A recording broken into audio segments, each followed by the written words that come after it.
নমস্কার বন্ধুরা, রান্নাঘরে রান্নাবান্নায় সবাইকে স্বাগত। আজকে রান্না একটা Italian dish, white sauce pasta. Pasta আমরা অনেক রকমভাবেই করে থাকি, এটা হচ্ছে হোয়াইট সস পাস্তা। এখানে আমাদের কি কি লাগবে আমরা একটুখানি দেখে নিই। প্রথমেই আমাদের পাস্তা লাগবে। এর জন্য 1 গ্লাস জল কড়াইতে গরম করে সেটার মধ্যে আমি 1 বাটি মতো পাস্তা আর 1 চামচ মতো নুন দিয়ে এটা ভালো করে ফুটতে দেবো। 20 মিনিট মতো এটা ফুটতে দিতে হবে। যখন দেখব যে এটা সেদ্ধ হয়ে গেছে তখন এটা আমরা কিছুক্ষণ গরম জলেই রেখে দেব। তারপর এটা স্টেনারে ছেঁকে নেব। আমি এখানে স্পাইরাল পাস্তা নিয়েছি, এরকম বিভিন্ন ধরনের পাস্তা হয়। এর কুকিং প্রসেসটা স্টপ করবার জন্য এতে 1 গ্লাস ঠান্ডা নর্মাল জল দিয়ে দেব এবং একটুখানি সাদা তেল ভালো করে সেদ্ধ পাস্তার গায়ে মাখিয়ে নিতে হবে। আমার এখানে যে যে ভেজিটেবলসগুলো লাগছে সেইগুলো ছাড়াও আমি এখানে একটুখানি চিকেন সেদ্ধ করে নেব। এই চিকেন এর সাথে আমি একটুখানি বেবি কর্ন নিয়েছি, সেটাও একই সাথে সেদ্ধ করে নেব। আপনারা এখানে অন্য কোনো সবজিও অ্যাড করতে পারেন, সেটা সম্পূর্ণ আপনাদের নিজস্ব চয়েস। এইখানে চিকেন আর বেবি কর্ন সেদ্ধ করার সময় অল্প নুন দেব। এবার সসপ্যানে সামান্য অল্প সাদা তেল গরম করতে দিয়ে তাতে প্রথমেই একদম কুচি করে কেটে রাখা 1 চামচ মতো আদা দিয়ে দেব। আদাটা একটুখানি ভাজা ভাজা হলেই এতে আবারও আমি 1 থেকে 1.5 চামচের মতো কুচি করে রাখা একদম রসুন একটু ভেজে নেব। রসুন আর আদাটা একটুখানি লাল লাল করে ভাজা করতে হবে, আর এতে রসুনের পরিমাণ একটু বেশিই লাগে। এবার আমি অল্প পরিমাণে রেড বেল পেপার, অল্প ইয়েলো বেল পেপার, ক্যাপসিকাম, এই ধরনেরই বিভিন্ন রকমের সবজি আপনারাও নানান কিছু অ্যাড করতে পারেন। আমি এখানে মোটামুটি এই 3টে বেল পেপার দিয়েছি, আর আগে দেখেইছেন চিকেন আর বেবিকর্ন রেখেছি। এগুলো স্যালো ফ্রাই করেই এতে আমি অনিয়ন দিয়ে দেব।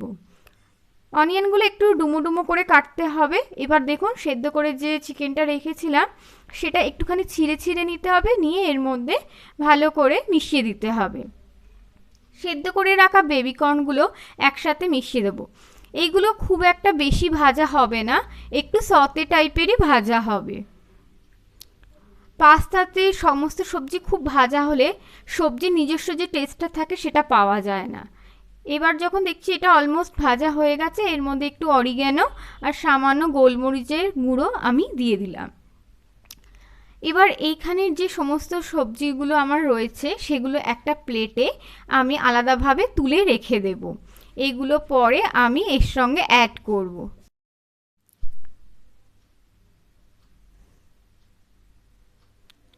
সবজিগুলো আমার প্লেটিং করা হয়ে গেছে। এবার আমার হোয়াইট সসটা কিভাবে বানাতে হয় সেটা দেখে নিন। সসপ্যানেতে আমি 1 থেকে 1.5 চামচ মতো মাখন নেব। মাখনটা একটু মেল্ট হয়ে গেলেই এর মধ্যে আমি অল্প পরিমাণে রসুন কুচি দিয়ে দেব। একদম সামান্য রসুন কুচি, এখানে একদম মিহি করে কুচি করে রাখা সেই রসুনগুলোই আবার অল্পখানি আমি এর মধ্যে ভাজা করে নেব। রসুনটা একটুখানি ভাজা ভাজা হয়ে গেলেই এর মধ্যে আমি 1 চামচের মতো ময়দা একটুখানি ভেজে নেব। ময়দা মাখনের মধ্যে ভালোভাবে মিশে গেলে এবং ভাজা ভাজা হয়ে গেলে এতে আমি মোটামুটি ধরুন 250 ml মতো দুধ দিয়ে দেব। হোয়াইট সস হচ্ছে পাস্তার মেন সস। এখানে এটাকে খুব সুন্দরভাবে একটা কনসিস্টেন্সি আনতে হয়। এর মধ্যে আমি সামান্য নুন দেব, যেহেতু আমি এর আগে ভাজার সময় সবজিতে নুন দিয়েছি তাই এখন সামান্য নুন দেব। আর স্বাদটা ব্যালেন্স করার জন্য একটুখানি চিনি আর একটা চিজ কিউবের হাফ চিজ কিউব আমি এখানে গ্রেট করে দিয়ে দেব। এইগুলো সমস্ত একসাথে দেওয়ার পরে সমানে এটাকে স্টিয়ার করে যেতে হবে, যাতে এর মধ্যে কোনো রকম লাম্প না থাকে। এটা বেশ কিছুক্ষণ ধরে এইভাবে ঘুরিয়ে ঘুরিয়ে সুন্দরভাবে স্মুথ একটা সসে পরিণত করতে হবে। না বেশি এটা গাঢ় ঘন হবে, না খুব পাতলা হবে।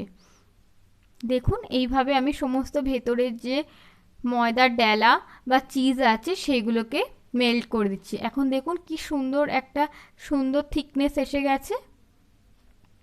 যে ভেজিটেবলসগুলো ভেজে রেখেছিলাম সেগুলো এর মধ্যে আমি দিয়ে দেব, দিয়ে মিশিয়ে দেব।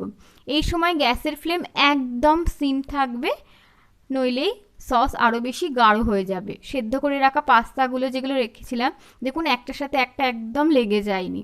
এগুলো সমস্ত একসাথে খুব সুন্দরভাবে আমাদের মিশিয়ে দিতে হবে, যাতে সসের মধ্যে সবজি এবং পাস্তা সব কিছু একসাথে মিশে যায়।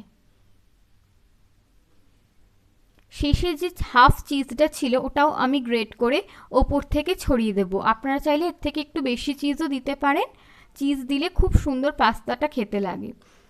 আর আগে যেহেতু অরিগানো দেওয়াই আছে তাই ওপর থেকে এবার সামান্য অল্প করে অরিগানো আর গোলমরিচ ক্রাস্ট করে ছড়িয়ে দেব। হাফস খুব কমই লাগে, সেক্ষেত্রে আমরা এখানে এইটুকুই দেব। আর একদম শেষে সামান্য চিলি ফ্লেক্স। দেখুন বন্ধুরা আমাদের তৈরি একদম হোয়াইট সস পাস্তা। আপনাদের কেমন লাগলো অবশ্যই জানাবেন।